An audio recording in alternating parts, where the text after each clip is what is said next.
मुंबई महानगरपालिकेमध्ये नेमकं काय चित्र पुढे येणार, निकाल कसा लागणार, निवडणुका कशा होणार आणि ठाकरेंकडे मुंबई राहणार का? या सगळ्या प्रश्नांची उत्तरं निकालानंतर स्पष्ट झाली. महानगरपालिका झाली, निकालही पुढं आले आणि सगळ्या चर्चांना, शक्यतांना कायमचं उत्तर भेटलं असं बऱ्याच जणांना वाटतंय, किंबहुना सगळ्यांनाच वाटतंय. पण अभी गेम बाकी आहे अशी चर्चा अचानक सुरू व्हायला लागली. त्याचं काही कारणंही आहेत. ते कारणं नेमकी कोणती आहेत? अशा कोणत्या 3 गोष्टी आहेत? त्या 3 गोष्टी गेल्या 1-2 दिवसात घडल्या आणि त्या 2-3 गोष्टींमुळे सगळं समीकरण चेंज होऊ शकतं, अशी शक्यताही दाट व्हायला लागली आहे. याच्या पाठीमागची गणितं काय? समीकरणं काय? खेळी काय होती आणि काय असू शकते? या संदर्भात या व्हिडिओच्या माध्यमातून चर्चा करूया. नमस्कार, मी सूरज कुमार आणि तुम्ही पाहताय बोल बिंदास्त. आता खरं तर महानगरपालिकेच्या निवडणुका संदर्भात ज्या दिवशी निकाल होता, निकालाच्या दिवशी रात्री 6-7 वाजेपर्यंत हे चित्र स्पष्ट होत नव्हतं. अर्थात दिवसभरात जे काही आकडे दिसत होती ती खऱ्या अर्थात वेगळीच आकडे होती. त्यामध्ये सरतेशेवटी फारसा फरक पडला नसला तरीही दिवसभर जी आकडी दिसत होती त्यामध्ये गेम चेंजिंग आकडे नक्कीच होते. रात्री 9-10 पर्यंत सगळं चित्र एकदम स्पष्ट झालं आणि त्यानंतर उद्धव ठाकरे आणि राज ठाकरे सपशेल अपयशी ठरले असंही बोलण्यात यायला लागलं. अर्थात नंतर जे काही पुढे एक विश्लेषण आलं, राजकीय विश्लेषण जे पुढे येत राहिले त्यातून हेही कळलं की महाराष्ट्रामध्ये भारतीय जनता पक्षाचा जोर चांगला दिसला, यश चांगलं मिळालं. पण मुंबईत मात्र त्यांना मोठी दमछाक करावी लागली. मोठे प्रयत्न करूनही हवा तितका आकडा त्यांना मिळाला नाही. तर दुसरीकडे सगळं काही विरोधात असतानाही उद्धव ठाकरे आणि राज ठाकरे यांच्या सैनिकांनी मात्र मोठा चांगला लढा दिला. अर्थात ढोबळमानानं पाहिलं तर तो आकडा आपल्याला कमी दिसतो, पण सगळ्या गोष्टींचा सारासार विचार केला तर तो आकडा चांगला आहे, मोठा आहे असंही दिसतंय. आता राहिला प्रश्न महापौर पदाचा. जेव्हा निकाल लागला तेव्हाच महायुतीचा महापौर होईल, त्यातल्या त्यात भारतीय जनता पक्षाचाच महापौर होईल असंही बोलण्यात यायला लागलं. पण अचानक उद्धव ठाकरेंनी कार्यकर्त्यांशी संवाद साधताना, म्हणजे अगोदर नगरसेवकांशी त्यांनी संवाद साधला आणि नंतर कार्यकर्त्यांशी संवाद साधला आणि कार्यकर्त्यांशी संवाद साधत असताना एक वाक्य ते बोलून गेले की महापौर पद म्हणजे महापौर पदावर आपला माणूस बसवायचा होता आणि देवाची इच्छा असेल तर ते आपण बसवू शकतो, अशा संदर्भातलं ते काही वाक्य होतं. आणि त्यानंतर महाराष्ट्राच्या राजकारणात वेगवेगळ्या शक्यता पुढे यायला लागल्या. चर्चा सुरू झाल्या की आता नेमकं काय खेळलं जात आहे. खरं तर परवाच्या दिवसभरात राज ठाकरे आणि उद्धव ठाकरे स्पष्टपणे पुढे येऊन कोणतीही भूमिका सांगत नव्हते. दुसरीकडे भारतीय जनता पक्ष असेल, त्यांचे नेते बोलत होते. इकडे शिवसेनेच्या माध्यमातून संजय राऊत यांनीही संध्याकाळी बाईट दिली होती. पण हे दोन्ही मोठे नेते व्यक्त होत नव्हते. याच्या पाठीमागं सुरुवातीला असं वाटत होतं की ते सगळं वेट करतं आकड्यांचा. पण आता असंही लक्षात येतं की दिवसभरात जेव्हा हे चित्र स्पष्ट व्हायला लागलं, ते चित्र स्पष्ट होत असताना त्यांनी वेगवेगळे डाव टाकायला त्याच दिवशी सुरुवात केली होती. आणि म्हणूनच अगोदर नगरसेवकांशी संवाद आणि नंतर कार्यकर्त्यांशी संवाद साधताना आपसूक ते एक वाक्य बोलले. अर्थात ते बोलण्याच्या ओघात बोलले की मग जाणून बोलून संभ्रम निर्माण करण्यासाठी त्यांनी ते वाक्य वापरलं, हा एक वेगळा चर्चेचा विषय. पण हे एक महत्त्वाचं कारण आहे. आणि यानंतर सगळ्यात मोठी धास्ती जी कोणाला लागली असेल तर ती शिंदे सेनेला लागली. एकनाथ शिंदे यांनी तातडीनं आपले जे काही 28-29 नगरसेवक आहेत त्यांना एका 5 स्टार हॉटेलमध्ये एकत्र केलं आणि तिथंच त्यांना ते ठेवणार आहेत अशाही बातम्या पुढे यायला लागल्या.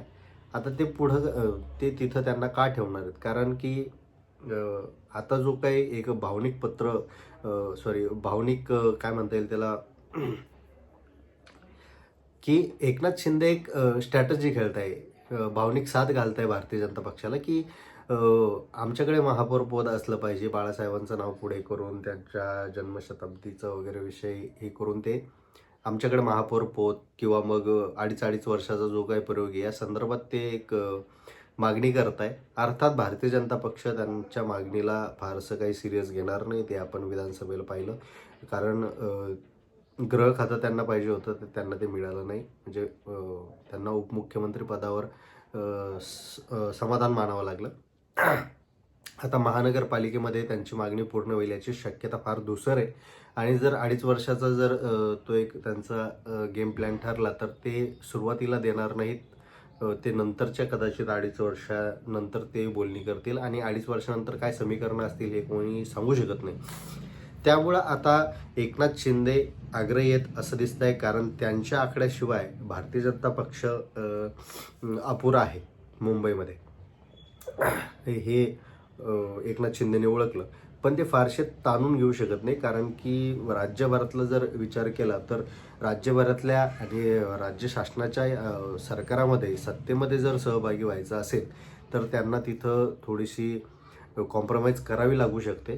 कारण तिथं जर त्यांनी युती तोडली किंवा वेगळी भूमिका घेतली तर महाराष्ट्रभरात देखील त्याचा परिणाम त्यांना भोगावा लागू शकतो. म्हणजे याच्या पाठीमागे भारतीय जनता पक्ष आणखी दुसरे डाव खेळतोय की जे काही नगरसेवक आहेत शिंदेचे, तेही फोडण्याचा विचार ऑपरेशन लोटसच्या माध्यमातून केला जाणार असल्याचं बोललं जातं आहे आणि त्याची सुरुवात देखील झाली अशी ही चर्चा आहे. आता ते जर नगरसेवक भारतीय जनता पक्षाकडे गेले तर बार्गेनिंग पॉवर तर यांच्याकडे बिलकुलच राहणार नाही शिंदेकडे. दुसरी गोष्ट म्हणजे महापौर पदाची मागणी त्यांना करता येणार नाही आणि गुमान म्हणजे मुंबईतलं त्यांचं अस्तित्व संपून जाईल. असं एक जे काही थोडंफार 28 जागांनी तारलंय ते संपून जाईल असंही नाकारता येणार नाही ही शक्यता. दुसरी शक्यता अशी आहे की हे जे नगरसेवक आहेत ते ठाकरे बंधूंनी जर त्यांच्याकडे वळवले, आता ते कसे वळवतील हेही आपण पाहू. त्यांच्याकडे वळवले तर तिथं ठाकरे बंधू सत्तेत येऊ शकतात, पण भारतीय जनता पक्ष असं होऊ देणार नाही. आता याच्या पाठीमागे 2 कारणं आहेत. जर इथं आपल्याला लक्षात घ्यावं लागेल की इतके जर बोललं जातं आहे की इथं हा गोळ झाला, EVM इथं बंद पडली होती, इथं बटनच दबत नव्हते, इथं याद्यांमध्ये हा गोळ होता, अशा अनेक व्हिडिओ अनेक तक्रारी आपण सोशल मीडियावर पाहिल्या. आणि इतकं सगळं जर घडलं असेल तरीही ठाकरे बंधूंच्या इतक्या सीट कशा आल्या? एकतर त्यांचा आरोप चुकीचा आहे किंवा मग भारतीय जनता पक्षानं जर हा सगळा खेळ खेळला असेल तर त्यांनी मुद्दामून ठाकरेंची पॉवर वाढवली, जेणेकरून शिंदे ही त्यांची मर्यादा क्रॉस करणार नाही. म्हणजे फक्त दोन्ही ठाकरेंची ताकद वाढवली, त्यांना सत्ता दिली नाही. म्हणजे त्यांची ताकदही वाढवली, शिंदेंना मर्यादेतही ठेवलं आणि सत्ताही दिली नाही. हे 3 पक्षी त्यांनी एका दगडात मारले. दुसरी गोष्ट म्हणजे आपण जर पाहिलं तर अधूनमधून उद्धव ठाकरे असतील, संजय राऊत असतील, ते देवेंद्र फडणवीस यांच्याबद्दल थोडीशी सॉफ्ट भूमिका घेतात, त्यांच्याशी वैर नाही वगैरे असं बोलतात. जास्त करून त्यांची टीका जी ती एकनाथ शिंदेंवर असते. दुसरीकडे भारतीय जनता पक्षाला नेहमीचा ताण होऊन बसला शिंदेंचा, कारण कोणत्याही गोष्टीत ते त्यांना फारसे सपोर्टिव्ह राहत नाही असंही बोललं जातं आहे. मुंबईमध्ये तर अजित पवार, तसंही महाराष्ट्रभरात अजित पवारांची फार काही जादू पाहायला मिळाली नाही, त्यामुळे तो इथं विशेष नाही आहे. यातली आणखी एक महत्त्वाची गोष्ट म्हणजे राज ठाकरे आणि देवेंद्र फडणवीस अत्यंत चांगले मित्र आहेत. अनेक भेटीगाठी त्यांच्या होत असतात. आता चहा पाण्याचं जर ते सांगत असले तर इतके मोठे नेते फक्त चहा पाण्यासाठी रँडमली भेटणार याची शक्यता फार कमी आहे. अर्थात त्याच्या पाठीमागे काही ना काही कारणं असतातच. आता हे सूत्र जर जमलं, असाही प्रयोग होऊ शकतो की दोन्ही ठाकरे बंधू भारतीय जनता पक्ष हे तिघे एकत्र येऊ शकतात जर शिंदेंनी त्यांच्या मर्यादा ओलांडल्या तर. किंवा मग मी अगोदर सांगितल्याप्रमाणे शिंदेंना कमी ठेवण्यासाठी किंवा मर्यादित ठेवण्यासाठी दोघांची ताकद वाढवली जाऊ शकते. आता या सगळ्या गोष्टींमध्ये शिंदे टार्गेटवर आहेत आणि कुठे ना कुठे त्यांनी जर आपले नगरसेवक हॉटेलमध्ये ठेवले तर त्यांच्या कानावर काही गोष्टी गेल्या असतील. आणि जर हे उमेदवार फुटले आणि ते ठाकरेंकडे गेले तर सगळं चित्र पलटू शकतं. ही गोष्ट आपल्याला लक्षात घ्यावी लागेल की त्यांना फार काही मोठी जागेचा फरक नाही आहे बघा, कारण काँग्रेस त्यांना सपोर्ट करणार आहेत. तिथं ज्या MIMच्या जागा आलेल्या आहेत, MIM जर आज भारतीय जनता पक्षाला मुंबईमध्ये पाठिंबा जर त्यांनी दिला तर त्यांचं जी काही मुस्लिम मतदारांची एक जी विश्वासार्हता आहे ती कमी होऊन जाईल. त्यामुळं ते एखाद्या वेळेस ठाकरे बंधूंसोबत, काँग्रेससोबत सरळ सोबत नाही आले तरीही ते बाहेरून पाठिंबा देतील आणि त्याचाही फायदा होऊ शकतो. वंचितही भारतीय जनता पक्षासोबत जाणार नाही, कारण बाळासाहेब आंबेडकर स्पष्ट म्हणाले होते की भारतीय जनता पक्ष सोडून कोणासोबतही युती करा स्थानिक पातळीवर, त्याला काही हरकत नसणार नाही. त्यामुळे भारतीय जनता पक्षाला जर अडवायचं असेल तर त्यांचीही त्यांना मदत मिळू शकेल. अर्थात त्यांच्याकडे नगरसेवक मुंबईत नसले तरीही एक जे समीकरण असतं, जातीय समीकरण म्हणा किंवा मग विरोधी पक्षात समीकरण म्हणा, त्याचाही मोठा फायदा तिथं ग्राउंड पातळीवर, ग्राउंड लेवलला होऊ शकतो. आणि ही सगळी मेजॉरिटी जर एक झाली फक्त शिंदेंना अडवण्यासाठी, तर वेगळं समीकरण तयार होऊ शकतं. कारण जसे दोन्ही पवार एकत्र आले तसं ही दोन्ही युती म्हणजे शिवसेना, ठाकरे गट आणि भारतीय जनता पक्ष एकत्र येऊ शकतात. ही शक्यता नाकारल्या जाऊ शकत नाही. किंवा मग देवेंद्र फडणवीस हे आतून त्यांना मदत करू शकतात. कारण जर हे सगळं हाताळलेलं BJPनं हाताळलं असेल आणि अशा परिस्थितीत ठाकरेंच्या इतक्या जागा आल्या असतील तर त्याच्यामध्ये नक्कीच देवेंद्र फडणवीस यांची ताकद असू शकते, अशी एक शक्यता आहे. अर्थात ह्या सगळ्या शक्यता आहेत, पण ज्या काही 2-3 गोष्टी, नगरसेवकांना हॉटेलमध्ये ठेवणं, उद्धव ठाकरेंनी तसं वक्तव्य करणं, लगेच मुख्यमंत्री बघा इथं थांबले नाही आहेत. मुख्यमंत्री हे परदेशात दौऱ्यावर गेले. इतकी मोठी निवडणूक झाल्यानंतर स्पष्टपणे बहुमत मिळालेलं नसतानाही इथलं स्ट्रॅटर्जी करणं, इथं काय करणं, हे काही नियोजन इथं थांबण्यापेक्षा त्यांनी तो दौरा तिथं अटेंड करण्याचं ठरवलं. अर्थात तो पूर्वनियोजित होता, पण ही सगळी समीकरणं आपली तशी असू शकतात म्हणून त्यांनी अगोदरच हे केलेलं असू शकतं. पण ह्या सगळ्या दूरच्या गोष्टी आहेत. पण ज्या काही महत्त्वाच्या 2-3 गोष्टी काल घडल्या, त्या गोष्टी जर पाहिल्या तर वातावरण चेंज होऊ शकतं आणि ठाकरेंचा महापौर होऊ शकतं. कधी कधी काय असतं, दुसरा एक अँगल मी याच्यात सांगू पाहतो की आपल्याला कळतं की आपला पक्ष हे चुकीचं करतोय. आपला पक्ष कदाचित मराठी अस्मितेला म्हणा किंवा मुंबईला, महाराष्ट्राला घातक ठरू शकतो भविष्यकाळात, पण स्वतः त्यामध्ये आपल्याला काही बोलता येत नाही. पक्षश्रेष्ठींसमोर काही भूमिका मांडता येत नाही. मग काय करायचं? ठाकरे बंधूंना आतून मदत करायची की तुम्ही ह्या गोष्टींवर बोला, जेणेकरून महाराष्ट्रातल्या ह्या गोष्टीचा विपर्यास होणार नाही किंवा नुकसान होणार नाही आणि मी आमच्या पक्षाची भूमिका मांडत राहील. मला कळतंय मला काय म्हणायचं की असं यात एक पॉईंट असू शकतो.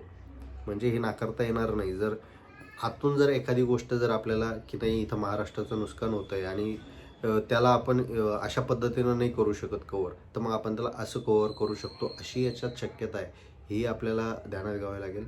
आणि जो काही मराठीचा, महाराष्ट्राचा, मराठी मतांचा मुद्दा आहे, त्यामुळे आपण पाहिलं गेल्या 8 दिवसात की मुंबईमध्ये ठाकरेंच्या पाठीमागं मोठी ताकद आहे. ती ताकद त्यांच्या म्हणजे अर्थात ती मतांमध्ये कमी असली तरीही ती ताकद रस्त्यावर आहे आणि ती जर सांभाळून ठेवायची असेल भविष्यकाळासाठी, ती जर आपल्यासाठी उपयोगात आणायची असेल, तर भारतीय जनता पक्षाला आज ठाकरेंच्या फार विरोधात जाणं परवडणारं नसणार आहे. कारण भविष्यकाळात हे त्यांच्या मदतीला जाऊ शकतील. कारण अगोदरपासून त्यांचं एक युती धर्म आहे, गेल्या 3-4 वर्षाचा अपवाद सोडला तर. त्यामुळे अनेक शक्यता याच्यामध्ये, पण राजकारणात कधीही काही होऊ शकतं. आपण अनेक उदाहरणं याच्या अगोदरही पाहिलेत. आता हे मी जे बोलतोय ते अनेकांना अशक्य वाटत असेल, पण महाराष्ट्रात काही होऊ शकतं. गेल्या 4 वर्षात आपण पाहिले, जे अशक्य वाटत होतं त्या गोष्टी सहज घडल्या. त्यामुळे या अशक्य वाटत असल्या तरी ह्या गोष्टी सहज घडू शकतात, अशी संभावना आहे. या गोष्टीमध्ये खरंच तथ्य तुम्हाला वाटतं का? असं काही प्रयोग होऊ शकतो का? याबद्दल तुम्हाला काय वाटतं? कमेंट करून नक्की सांगा. धन्यवाद.